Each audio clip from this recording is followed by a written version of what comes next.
दोस्तों, अब तक तो लगातार ये सवाल उठ रहा था कि हर चरण के बाद मोदी जी ऐसे अजीबोगरीब बयान क्यों दे रहे हैं। कभी मछली का जिक्र, कभी मटन का जिक्र, कभी मुसलमानों का जिक्र।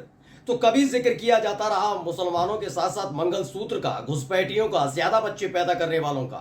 तो कभी बयान देने लगे मुजरा को लेकर। लेकिन इन सब के बीच अब उन्होंने एक ऐसा गुप्त तरीके से कदम उठा लिया है जिसका खुलासा होते ही हड़कंप मच गया है। सवाल उठने लगा है कि क्या भारतीय जनता पार्टी और मोदी सरकार ये समझ चुकी है कि इस बार उनकी जीत नामुमकिन है, और अगर 4 तारीख को 4 जून को उनके हक में फैसला नहीं आता तो कोई एक बड़ा घटनाक्रम इस देश के अंदर घट सकता है। ये बात मैं इसलिए कह रहा हूं क्योंकि अब तमाम विश्लेषकों के साथ साथ बड़े बड़े पत्रकार चिंता व्यक्त करने लगे हैं कि मोदी जी ने आखिरकार ये कदम क्यों उठाया। लेकिन आज मैं शुरुआत करूंगा अपनी इस वीडियो की उस बयान के साथ जिसे सुनने के बाद आप हैरान रह जाएंगे कि हमारे देश का चाहे कोई भी प्रधानमंत्री क्यों ना हो, कोई मुख्यमंत्री क्यों ना हो, कोई विधायक क्यों ना हो, कोई सांसद क्यों ना हो, किसी भी संवैधानिक पद पर बैठा हुआ कोई व्यक्ति क्यों ना हो, वो बयान कतई नहीं देख सकता। अगर वो देता है तो वो बचकाना बयान है, लेकिन मोदी जी ने बचकाना बयान दे दिया है। नमस्कार, मैं हूं प्राज्वल गौतम और आप देख रहे हैं टाइम्स एक्सप्रेस।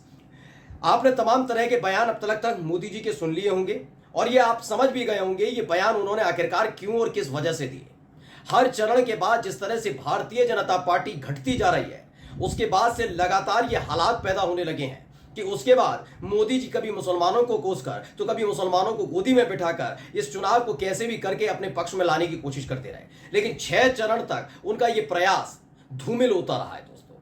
लेकिन इस बार उन्होंने एक बयान ऐसा दिया है जिसे सुनने के बाद आप हैरान रह जाएंगे। पहले वो बयान सुनिए। दुनिया में महात्मा गांधी एक बहुत बड़े महान आत्मा थे। क्या इस 75 साल में हमारी जिम्मेवारी नहीं थी क्या कि पूरी दुनिया महात्मा गांधी को जाने? कोई नहीं जानता, माफ करना मुझे। पहली बार जब गांधी फिल्म बनी तब दुनिया में क्यूरियोसिटी हुई, अच्छा ये क्या, कौन है? हमने नहीं किया जी। तो मोदी जी का ये बयान आपने सुन ही लिया। मोदी जी बताते हैं कि गांधी जी को इस देश में क्या, इस दुनिया में कोई नहीं जानता था। ये अपने आप में बहुत हास्यास्पद बात है। मैं दुनिया की बात नहीं, पहले तो इस देश की बात करूंगा। यकीन आप इस बात कब कर पाएंगे कि महात्मा गांधी को इस देश में कोई नहीं जानता था जब तक गांधी फिल्म नहीं आई थी? सच बताइएगा, ऐसा है क्या? पूरी दुनिया उन्हें मानती है।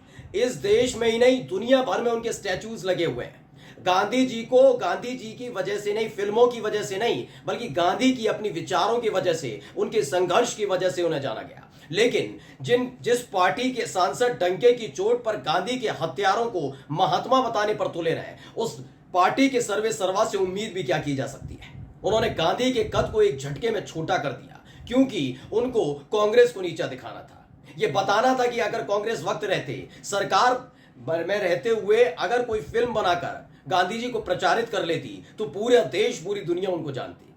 लेकिन मोदी जी के इस बयान का कोई खास असर किसी पर पड़ा नहीं, उल्टा ये बैकफायर कर गया है। क्योंकि एक बचकाना बात है जो शायद दूसरी तीसरी क्लास में पढ़ने वाला बच्चा भी गलती से नहीं करेगा, वो बात इंटरव्यू में तमाम पत्रकारों के सामने कर रहे थे। एबीपी न्यूज पर ये पत्रकारिता ये जो चल रही थी, 3 एंकर बैठे हुए थे और उनके सामने मोदी जी ने डंके की चोट पर बोला। और जानते हैं क्या हो रहा था? तीनों के तीनों एंकर गर्दन हिला रहे थे, जैसे कितनी बुद्धिजीवी वाली बात मोदी जी ने कर दी है। जबकि इस पर सवाल दाग देना चाहिए था कि आपने ये कह कैसे दिया, क्या वाकई गांधी को नहीं जानते? लेकिन बात सिर्फ इतनी भर नहीं है, इस पर पवन खेड़ा ने जो जवाब दिया है उसे भी सुन लीजिए। क्यों आज पूरे विपक्ष के जो सबसे उम्दा स्टार कैंपेनर हैं श्री नरेंद्र मोदी, आज उन्होंने फिर एक इंटरव्यू दिया और उसमें उन्होंने कहा कि अगर गांधी पर फिल्म नहीं बनती तो विश्व उन्हें नहीं जानता। अब ये सूरज को अपने मोबाइल की टॉर्च दिखाने से ज्यादा तो और मैं कुछ नहीं मानता। बहरहाल ये वो गांधी हैं जिनकी एक पंक्ति, जो उनके मुंह से एक पंक्ति निकलती थी, वो पूरे विश्व की अखबारों की सुर्खियां बनती थी। जब वो लंदन जाते थे तो वहां की गलियां और सड़क जाम हो जाती थी। ये वो महात्मा गांधी हैं जिनको नेल्सन मंडेला और मार्टिन लूथर किंग अपना प्रेरणा मानते थे और चार्ली चैपलिन और आइंस्टाइन उनको अपना आदर्श मानते थे। तो आप उस महात्मा गांधी के लिए कहते हो कि वो एक फिल्म का मोहताज था अपनी पहचान बनाने के लिए? तो अच्छी बात है कि आप प्रधानमंत्री लेट बने, जल्दी नहीं बन गए। नहीं तो हो सकता है आप बेन किंग्सले के स्टैच्यू पूरी दुनिया में लगाते फिरते। 100 देश के आसपास महात्मा गांधी के स्टैच्यू लगाए हुए हैं और महात्मा गांधी का स्टैच्यू है, बेन किंग्सले का नहीं है। कहीं आप किसी गलतफहमी में रहे हैं मोदी जी, यहां से आपको एक सीख भी मिलनी चाहिए कि अगर अच्छे कर्म होना तो एक लंगोट और एक लाठी लेकर भी विश्व में पहचान बनाई जा सकती है। महंगे महंगे अपना नाम बनाए हुए सूट पहनकर शोबाजी करना, हवाबाजी करना, इससे नाम नहीं बनता। तो पवन खेड़ा ने लिखा कि आज हमारे स्टार प्रचारक श्री नरेंद्र मोदी जी ने एक इंटरव्यू दे डाला। आज वो बोले कि गांधी पिक्चर बनने के बाद विश्व में महात्मा गांधी को जाना। अच्छा हुआ मोदी जी के प्रधानमंत्री बनने से पहले ही महात्मा गांधी के स्टैच्यू दुनिया के दर्जनों देशों में लग गए, वरना मोदी जी तो बनने से पहले ही लग गए, वरना बेन किंसेल्स के स्टैच्यू लगवाए फिरते, ये कहते हैं। कुल मिलाकर अब आप समझिए कि किस तरह के बयान मोदी जी को देने पड़ रहे हैं, कितने लाचार और मजबूर नजर आ रहे हैं। लेकिन खबर सिर्फ इतनी भर नहीं है जिसका शुरुआत में मैंने जिक्र किया। अब आपको वो खबर भी दिखाने जा रहा हूं, वैसे तो आप तक पहुंची होगी, लेकिन उसका आकलन क्या है पहले समझिएगा। एक केपी मलिक हैं, केपी मलिक ने लिखा बिग ब्रेकिंग सूत्र, साहेब को गुप्तचर विभागों से रिपोर्ट मिल रही है, जिसका जिक्र मैं भी करता रहता हूं कि इस बार भाजपा का 225 सीटों का आंकड़ा पार कर पाना भी लगभग असंभव सा है। दुनिया में संघ ने साथ नहीं दिया, चुनाव में संघ ने साथ नहीं दिया। मैंने वो भी खबर आपको दिखाई थी, कैसे जेपी नड्डा का बयान, और जेपी नड्डा के बयान के बाद फौरन ही मोहन भागवत ने कांग्रेस की तारीफ कर डाली। भाजपा के अन्य नेता भी बदले का इंतजार कर रहे थे। बाबा ने तो यूपी में ऐसा खेला किया जिसका परिणाम 4 जून को दिखेगा। एनडीए के अंदर भी साहेब के नाम पर राजी नहीं होंगे, ऐसी सूचना है। साहेब बौखला गए, कोई एजेंडा नहीं चला, सारे दाव उल्टे पड़ गए, अब उल्टे सीधे बयान दे रहे हैं। मां से मछली, मटन, मंगलसूत्र, मुसलमान आदि के बाद अब महात्मा गांधी को कौन जानता था, यह भी भूल दिया। साहेब के उल जलूल बयान इस बात की तस्दीक कर रहे हैं कि भाजपा वाकई बहुमत से दूर रहेगी, परंतु बुझता हुआ दिया फड़फड़ाता जरूर है। आर्मी चीफ को सेवा विस्तार देना किसी बड़े गेम प्लान तो नहीं है। ऐसी बातें दिल्ली सियासी गलियारे में गर्म है। नौकरशाही भी प्रबल आशंकाएं जता रही है कि जाते जाते कुछ उल्टा सीधा न कर बैठे। अब उल्टा सीधा का क्या है मैं आपको समझा देता हूं। दरअसल इस खबर को पहले पढ़िएगा जो आज तक ने छापी, लिखा कि आर्मी चीफ मनोज पांडे को मिला 1 महीने का एक्सटेंशन, ओवैसी ने लगाया साजिश का आरोप। केंद्र सरकार ने थल सेना अध्यक्ष जनरल मनोज पांडे को 1 महीने का सेवा विस्तार दे दिया है। अब वो 30 जून तक इस पद पर बने रहेंगे। इससे पहले वो 31 मई को रिटायर हो रहे थे। लोकसभा चुनाव के बीच सरकार के इस कदम पर विवाद भी खड़ा हो गया है। लगातार जो बड़े बड़े पत्रकार हैं वो भी ये कह रहे हैं कि ये काम, जब आप एक कार्यवाहक प्रधानमंत्री, जब चुनावों का ऐलान हो जाता है उसके बाद लोकसभा चुनावों का, तो कार्यवाहक प्रधानमंत्री होते हैं, इस तरह के फैसले आप नहीं ले सकते हैं। यानी 31 मई को अगर वो रिटायर हो रहे थे होने दिया जाता, लेकिन 31 मई से बढ़ाकर 30 जून तक, यानी 4 जून को जब परिणाम आएगा, और अगर परिणाम इधर से उधर हुए, क्योंकि खबर ये भी है कि एक तो सेवा विस्तार आर्मी चीफ को दिया गया, इसके अलावा एक और काम किया गया है। वो काम है दोस्तों इस बात का कि संसद जो है, कहा जा रहा है संसद जो है वो सेना के हवाले की गई है।